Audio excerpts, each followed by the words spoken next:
तर आज आपण बघूया मार्केट सारखे पेढे घरच्या घरी कसे बनवायचे, ते पण फक्त 2 साहित्यांमध्ये। हे पेढे बघा, बघता क्षणी कोणाच्याही तोंडाला पाणी सुटेल। तोंडात टाकता क्षणी हे पेढे विरघळतात।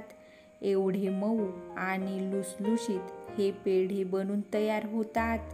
तर चला पटकन या रेसिपीला सुरुवात करूया। त्याआधी जर तुम्ही या चॅनलवरती पहिल्यांदाच आले असाल तर नक्की या चॅनलला सबस्क्राईब करा आणि बेल आयकॉन दाबायला विसरू नका, की जेणेकरून माझ्या नवीन नवीन रेसिपींचे नोटिफिकेशन तुम्हाला मिळत राहतील। तर बघा, गॅसवरती मी कढई ठेवलेली आहे आणि कढईमध्ये 1.5 लिटर दूध ओतून घेणार आहे आणि हाय फ्लेमवरतीच हे दूध मी उकळवून घेणार आहे। तर बघा, दूध आता उकळायला लागलेलं आहे। आता हे दूध मी सतत हलवत राहणार आहे, की जेणेकरून हे दूध कढईला लागणार नाही। तुम्ही या पद्धतीने नक्की एकदा पेढे बनवून खाऊन बघा, तुम्हाला नक्कीच आवडतील। याच प्रोसेसने दूध अर्ध होईपर्यंत मी चमच्याने अशाच प्रकारे हलवत राहणार आहे, की जेणेकरून दूध खालून लागू नये, करपू नये। शक्यतो पेढे बनवताना कढईचा किंवा पसरट भांड्याचाच वापर करावा आणि हे दूध अर्ध होईपर्यंत फुल फ्लेमवरतीच हे दूध आटवून घ्यायचं आहे, की जेणेकरून दूध लवकर आटतं आणि जाडसर होतं। तर बघा, आता 25 मिनिटं झालेले आहेत आणि तुम्ही दूध बघू शकता, एकदम जाडसर असं बनायला लागलेलं आहे। आता मंद आचेवरती 15 मिनिटं हे दूध मी उकळवून घेणार आहे आणि दूध सतत हलवत राहायचं आहे, की जेणेकरून दूध खालून लागणार नाही। या पद्धतीने जर तुम्ही पेढे बनविले तर पेढे एकदम मार्केटसारखे बनून तयार होतात।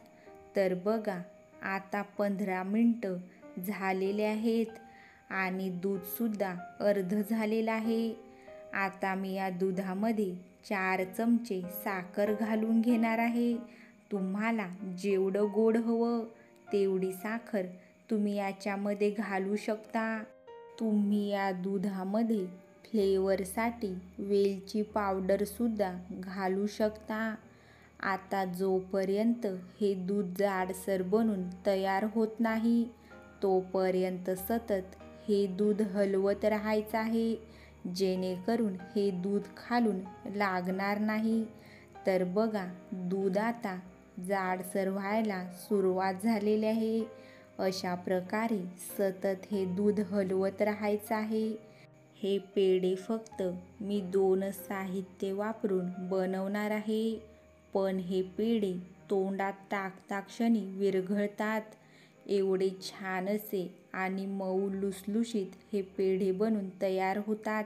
तर तुम्ही बघू शकता, पेढ्याचं मिश्रण बनून तयार झालेलं आहे।